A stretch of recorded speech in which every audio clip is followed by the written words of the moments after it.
Welcome to the Master B2B Fireside Chat series brought to you in partnership with TCS. My name is Brian Beck. I'm the co-founder of the Master B2B Thought Leadership Series, and we've got a great topic we're going to be talking about today on our Fireside Chat series.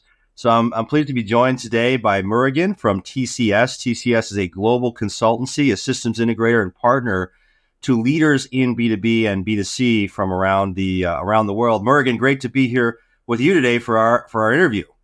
Thank you, Brian. Been a long time fan of yours. So happy to be on this together with you. Wonderful. Well, our Fireside Chat series, folks, you're bringing in some special guests, and we have a great one today. Mr. Doug, the Troublemaker Topken. The Troublemaker, Doug, welcome. We've had you in our series in the past as a contender on our Unwebinar series. Great to have you back here. Doug is, and I'm going to read your title because it's a long one, Global eCommerce, CRM, and Digital Customer Experience Leader with Ingredion, and a long-time veteran of this industry. Doug, you want to introduce yourself to the group here? Sure. Thanks very much, Brian. Thank you, Murugan. So, about 30 years in B2B, mostly B2B, some B2C, product management, tech product management, digital marketing before there was such a thing. And then when the web came along, I was fortunate to find myself in a position to manage the e-commerce operation of a major transportation logistics provider. So since that time, I've been doing web and e-commerce from the business side mostly, but I've reported to CTOs. I led dev teams, but I'm most at home on the business and marketing side. So that's where I sit today with Ingredion, an $8 billion and growing global food ingredients manufacturer. Awesome. Murugan and I are really excited to talk to you today, Doug, given that breadth of experience. And our topic for our Fireside Chat today is ROI, right? We're going to talk about building and measuring the business case for digital investment. And this, that's, I'm sure as you're going to chime in on here, this is a topic which, we hear all the time from our practitioners, folks leading e-commerce and digital transformation at their firms. It's something that can be challenged to get the alignment of the C-suite, of the board, and other business leaders in the organization, and gain that alignment across the organization to actually get investments. And today, we hear stories about the economy and people becoming very cautious with their investments. And so, I'm excited to talk to you about this.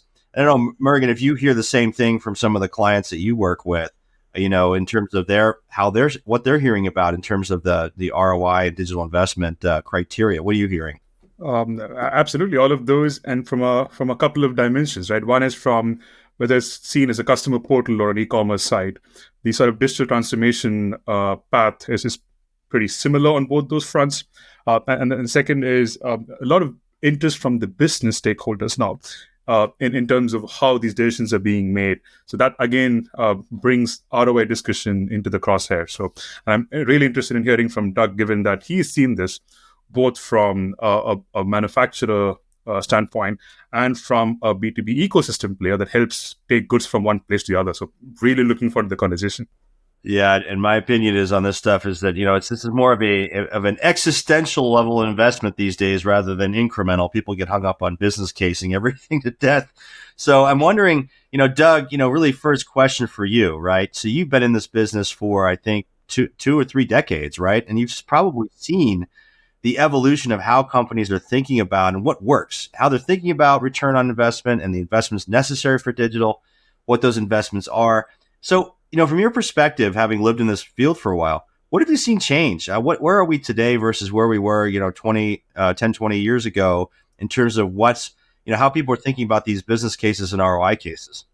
Well, Brian, I like your comment about existential because, it certainly was like that, right? I mean, you just had to do it, and even if, I've seen instances, I won't name names, where, it wasn't quite sure what was going to be done. They just need to be in on the game, right? Like everybody wanted to be in the cloud. They weren't quite sure where the cloud was, but they needed to be on it. So, websites and e-commerce, at one point, I saw a little bit of that too. We just needed to be in. It was existential. Today, though, what I'm seeing, and not just where I am today, but today in general, there's a lot more caution. And there's an aversion to risk because most everybody has already put a couple of feet in the water, right? And, for those that are considering investments, they're looking back, well, what do we do already? What have we done already? Why do we have to do more, right? Why isn't that good enough? Or, what we did, that X million dollars we put in that may not even be fully capitalized yet, why do we have to toss it and do something new, right? So there's a great deal of caution and scrutiny, and I embrace it, right? I came from a place where business cases were all about, very detailed projections and very good market knowledge, so that we could predict with we could bet our jobs on it that the business case was going to play out as we planned. So, I embrace the nature that we have today, the risk aversion. It makes it a lot more work though. Yeah. It's interesting because I see some companies that are still thinking about, the incrementality only of investments or proving the case for e-commerce. Do you think we need to prove the case for e-commerce these days? No.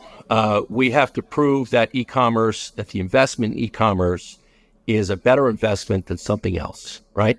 So, and that's not necessarily, better than hiring 10 more salespeople. It's better than, maybe building a new plant or, opening a new office or buying new equipment, so it's a CapEx decision, and there's limited CapEx, and capital's expensive these days too. So how do you make those decisions, right? So you're moving from, are digital investments really seen still in a silo in the sense that they drive just e-commerce? Or are you seeing some understanding that, these things are, to use a consumer word, more omni-channel, right? That they impact other things. And then, to that, how do you measure the results of that? But how are you seeing people react to that in this world of caution? Well, speaking now in my present role in Ingredion, we do see it as an omni-channel play. Okay. We do see it as a major boon to sales effectiveness, and that's how we're pushing it. Yes, we're going to get, pure digital channel revenue. Yes, we might in time get some incremental business, right? We're not looking for net new business as front and center in our business case necessarily. It's an omni-channel, be where the customers are, make our existing sales and service teams more effective. So, a lot of it gets softer, and you've got to dig deeper for data, and you've got to partner with finance, as I am, from the very beginning, and say, okay, finance, how do you look at these things? How does our CFO look at these things? And make sure you're speaking their language and using their formats and socializing your business case as you go. So you don't just show up, 1 month and say, all right, CapEx committee, I need $5 million. By the time you get there, they already know what you're there to ask for, and their mind's kind of made up already. And you know what they're going to say. So it's about pre-socialization. Murray, go ahead and jump in. I know you have a couple questions you want to ask too. Right. So, Doug, I'm so glad you mentioned this. It's competing for CapEx with other avenues. I'm sure e-commerce is being seen as a path to the market. Be it as it may, there is also a part to your title that deals with customer experience. So is there some realization around how this impacts the experience? So there are some operational levers to it. And how much of the ROI is driven by that realization? Well, a lot of it, right? And we're still kind of dissecting the numbers to see how that comes out, quantifiably. But, Net Promoter Score, NPS, is very big to us, and has been very big, at other companies I've been with. And a big aspect of NPS that I see today and I've seen elsewhere is responsiveness, right? How well are you responding to my needs, to my queries? And my needs could be just for information, right? And I can satisfy that via your website. So very responsive, right? Great. But, we have many channels, of course, that we respond to customers through and receive queries through. And digital systems, both visible to the customer via the web and such, and internal, such as our CRM platform, are a really important aspect of responsiveness and delivering a good customer experience, and bringing us the analytics to understand what is forming a good customer experience or a less than good, so that we can understand how to get out in front of that. Right. And Doug, how much of this has got to be synchronized efforts across not just you, but your channel partners and possibly your upstream partners from a digital strategy standpoint? As much as possible. Right now, of course, it's easier to play at home, right, and in your own ecosystem. But distribution partners are a really important part of our business.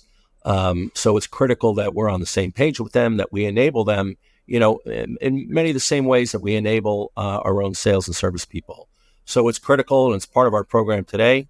It's an area that, we're looking to invest more in.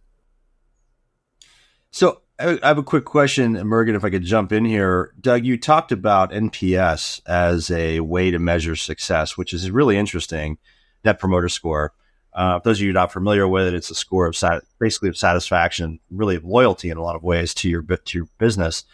I'm wondering, when you build a business case and you share it with that CFO or the board or the C-suite for an investment, is that what you're going to them with? Is that the metric you're using to justify the investment, or are there other things too? Like, I've seen companies use share of wallet, for example, is my favorite metric from a customer because it crosses all channels, things like that. What other metrics are you using? And does NPS really, does that resonate at the level of the C-suite? So NPS is one piece of it, and it definitely does resonate because it's something they keep an eye on very closely. But, Cool. There's things that CFOs are more accustomed to seeing, that are in Excel spreadsheets and represented by dollars. So, we look a lot at cost savings, right? And I think that's pretty common across B2B, right? When you're putting in a portal, website, or, digital interaction channels, the easiest thing the thing that everybody wants is, okay, give me net new customers and net new revenue, right? Okay, everybody wants that. Yeah. And yeah, sure, we'll get to that, but I'm not going to promise it in year one, maybe not even year two. But cost savings, I can really drill into, right? So, in cost avoidance, that doesn't mean, we're going to, reduce FTEs or something. We may slow the rate of hiring. We may make some people more effective, that sort of thing. So cost savings, share of wallet, you mentioned, that's definitely something we want to look at. However, that requires a really good understanding of the total addressable market and, where they're spending their money.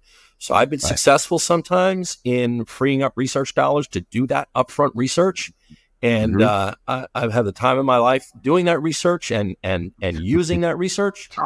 Truly, I'm not being sarcastic there. It's really helpful.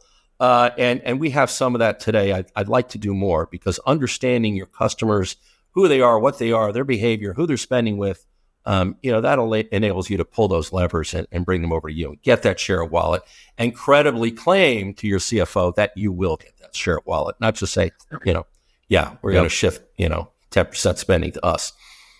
Yep. I was chatting with the former CMO at MSC, Steve Baruch, and he was saying to me, I guess it's a few months ago, they would look at actually the market share of each customer. They would measure down to how much share of wallet do we have from every single one of our customers, and what can we do to earn more of it? Earn more loyalty, earn more share. So that, to me, to your point, Doug, that just you made me think of that as you were giving that example. But when you talk about cost savings, my master B2B partner, Andy Hoare, he wrote this thing 6-7 years ago. You probably know, Death of a B2B Salesman. Does that mean, the sales team goes away or, becomes less relevant when we're investing so much in these digital things? I hear this, and you too, I'm sure, Mergen, time and time again, that the sales team is not aligned or is scared of this or, has some trepidation around what's going to happen with my relationship and my book of business with this introduction. I mean, cost savings, does that equal reduction in the sales force? No, definitely not. It's the cost savings around, call handle time, customer service response times, right? Those workflows get shortened. So it's around that. And how many people have to touch a request?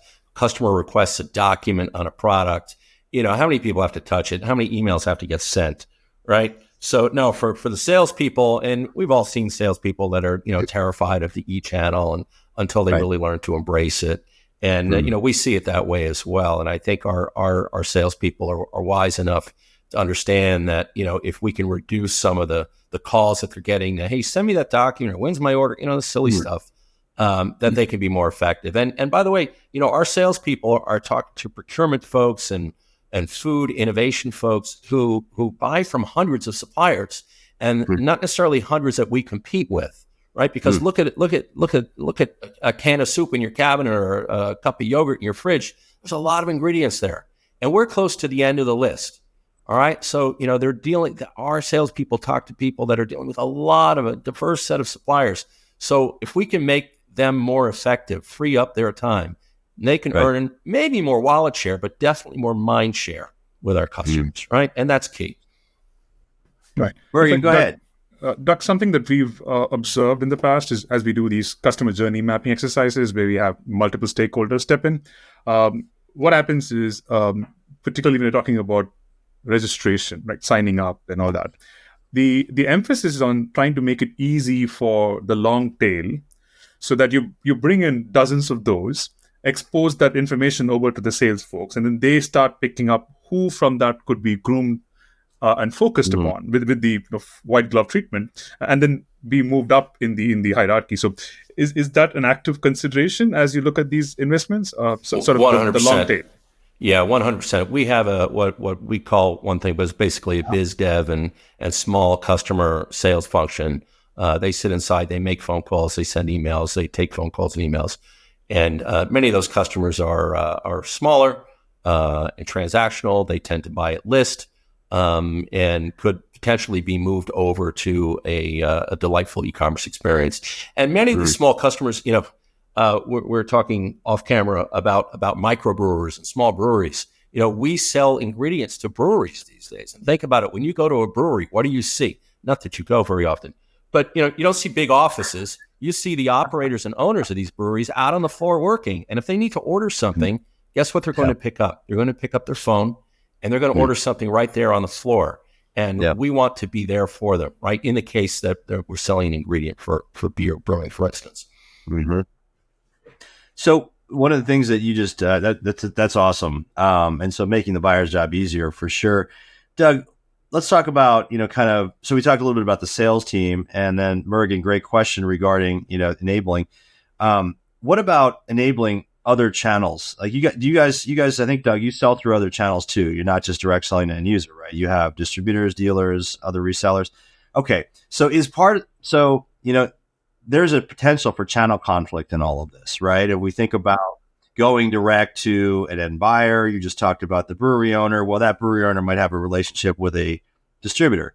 The specter of e-commerce or digital, how do you deal with, and is it part of a business case to say, I'm going to get closer to the end buyer. I'm going to understand what they need. I'm going to get product directly from, buy purchases directly from them, higher margin, all the rest. And how do you deal with that versus the channel that you're selling to? Or is channel enablement even part of the business case? In other words, I'm going to make my distributors better by becoming better myself at digital, whether that's data, syndication of data, just overall digital presence. Talk to us about how the channel fits into the ROI model.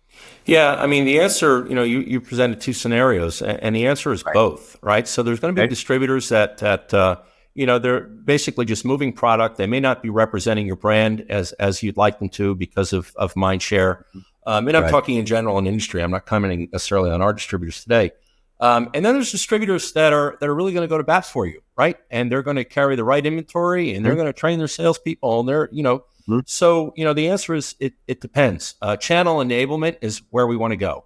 We don't have enough salespeople to reach every place in the globe we want to get to. So enabling the channel is a big part of our strategy. It's very important to us. So how do you do that? What do you do to enable the channel? Well, I think we're in the early stages of coming up with a rock solid enterprise strategy. We have extranets that are trafficked pretty heavily by our distributors. I see the reports on those. And we've got all kinds of, selling materials and those things. We have virtual training sessions, right? So there's things that we're doing today, but there's probably more than we can do, and some of those things are in the plans. Mm-hmm. Doug, you mentioned about data a little while ago, right? So one way to look at these digital investment is they are sort of windows into enterprise data. So how much of that weighs in as you choose investment options here as well as design it out, right? So for instance, customer looking for information about their orders, people coming up there to learn about your products, distributors, or even inside sales folks for that matter. Could you delve into that a little bit, Doug? Sure. So we've got, hundreds of SKUs and lots of variations. A company I was just with, a distributor, we had 450,000 SKUs. So, amassing that data and making it presentable, discoverable, right, is really tricky.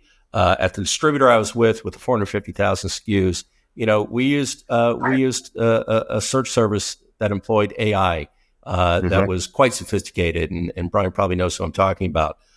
So we enjoyed that a great deal, and I learned a lot from them. Right now we're in an early journey of rethinking how we do that and bridge our content on our website with our commerce and digital self-service capabilities. So right now it's just search and a taxonomy that we've got, and probably a lot of emailing in the case of internal people, but we're looking to improve that. Doug, you just said the sexiest word in e-commerce. Oh gosh. So AI, right? Yeah. I hear it all the time, and folks, and we're gonna love your take on this too. But is it ready? Right? We've had debates on this, and we're going to have more debates on it. Is it ready to take on the data problem? Right? The issue of data not being ready for consumption in digital formats. And if it isn't fully ready, where is it ready? I had a big discussion yesterday with a fellow who's doing this over at Schneider Electric. You guys probably know Schneider Electric. And we're talking about specifically how they're using it in their journey. And there's other companies doing the same thing. Beacon Building, you probably know them too. I mean, these are companies that are experimenting with trying to build this into making this an easier process, a more efficient process, one that gets the customer what they need at the end of the day. Doug, what is your thought on AI? Is it ready to tackle the data problem? That's many layers to that, but the data issues that we all deal with. Well, it's interesting. I think in general the answer is yes. I was at a conference a month or two ago, a good one, where they're talking a bit about AI, and they talked about, legacy AI. And they're like, whoa, legacy AI. Like, what's that? But, machine learning, natural language processing, that's kind of like the old stuff, right? And now we've got ChatGPT, Gen AI, and all that. So right. I think the old stuff, the legacy, is much more ready, right? With modeling and language processing, can help you fill in a lot of data blanks. Gen AI, I don't know. It's something that a lot of execs at our company are looking at, right? To understand how to embrace it, where we can best apply either flavor of AI, legacy or the latest and greatest. And we're looking for use cases. Some things are being done already, but we're looking for additional use cases. Someone told me yesterday, Doug, that it was a head of e-commerce at a very large IT products distributor. He said that they have a team in the Philippines that's 24 people, and they have historically spent a lot of manual time cleansing data. That team is now using AI to get them to a certain point, right? So they feed into AI the whole first part of the data process, generation process, and some of the cleansing, and it's made their process much faster. They've been able to push things through. Murugan, what's your thought on this whole AI thing? I'd love your perspective. I mean, incidentally, the unit that I'm part of looks at digital and data as being tied at the hip. We've been debating internally, Brian and Doug. We believe AI is going to take the sort of RPA-like route, in the sense it's going to be very use cases driven. So you're going to see an explosion of number of AI solutions being brought in, and there'll be a tipping point when companies start taking a more enterprise view of things. And that is when the actual fun would begin, as you try to kind of align all of your efforts towards a more disciplined approach to AI, right? So, and the real question is not so much if AI is ready, which I'm sure we all believe is rather, is your enterprise data ready for AI? Has that been put in order? Because garbage in, garbage out, right? So, and again, from a digital standpoint, if you've already coached your sales and channel partner stakeholders to imbibe commerce-enabled customer portals, or choosing truly digital channels over EDI, then maybe you're that much closer to then tapping into AI. Right? Otherwise, that's possibly steps that you need to kind of encounter first before you can get into this truly, right? So, Doug, would love to hear your thoughts on that. How are you seeing that ramp? Yeah, data is really critical, right? So So, and I guess when you say that you've got to go the digital route and e-commerce before you can go e-commerce, you're talking because of its ability to capture data, right? And so you're building these things thoughtfully, so you're capturing data properly. You got the right models set up, and you can use that data. Yeah, that's a challenge I've seen. I was interviewing someone today for a job that we have open in our Salesforce team, and we were talking about data and some of the challenges we have and I said, when's the last time in your job, your career, and he's worked 5 or 6 different CRM jobs at different big companies. When did you see 100% perfect data, right? Because I was explaining our data situation. It's not 100% perfect. Nobody's is. So, we're working to fill in the gaps and, still learning about AI in the process. And I'm sure we'll surface some use cases to use it opportunistically before we use a big enterprise scale approach. So, Doug, you also have this responsibility for CRM, right? And related to customer relationship management, et cetera. Are you across that? Where I've seen AI, also be a play in is in kind of the customer service realm, chat, things like that. Auto responding, things like that. I see some companies using that. I'm curious though, as we get back to our topic of ROI and business cases, are you seeing that the C-suite is expecting you to include AI in your business case? How are you building that into your go forward ROI analysis as we move into a new year and such? I expect to put that in as an overlay, right? It's going to be the what if, and the just imagine if we can do all this great stuff that I've quantified, if we layer on this as well optionally. It's our thinking about AI is progressing very quickly, right? Just like everybody else is. So I'm not ready at this stage to include, in hard numbers, anything related to AI in our business case. But, I'll be looking for ways to add that sexy name to the business case as well, if it's appropriate. I'm going to sell the steak, not the sizzle. Right. There you go. Awesome.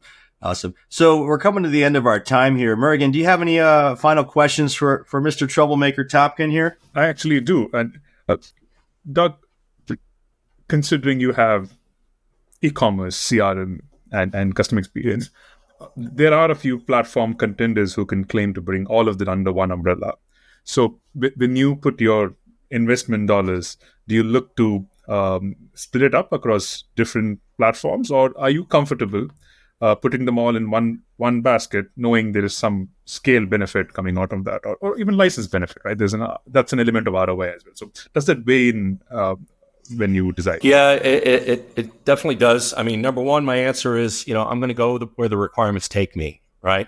That said, we have certain incumbents at our company that, we have to look at very seriously. But even then, with maybe a monolithic, if we go with one supplier, I wouldn't name who. We've got a couple of incumbents. You're probably going to need some add-ons on the side, right? Whether it's a PIM or a search product, right? Yeah. So there's I don't think there's a one size fits all. Certainly not as we given that we're a large, global, truly global, approaching $9 billion company. I don't think we're going to find a one size fits all. Well, yeah, great questions and great discussion, guys. We're just at our time here, but we want to say thank you to Mr. Doug Troublemaker Topken for his wise counsel. Doug, there was so much good stuff in there and practical advice, I think, for people. It's been a pleasure talking to you, Murugan, and I have really enjoyed this conversation. And we wish you the best of luck with your digital ROI cases for this coming year and all of your success going forward. So thank you, Doug, for being with us. Yeah, thanks for having me, and I'm sure we'll be in touch. So check in, and I'll give you the download. Awesome. We will do that. We'll do this again soon. Thank you. All right. Thank you both. Thank you.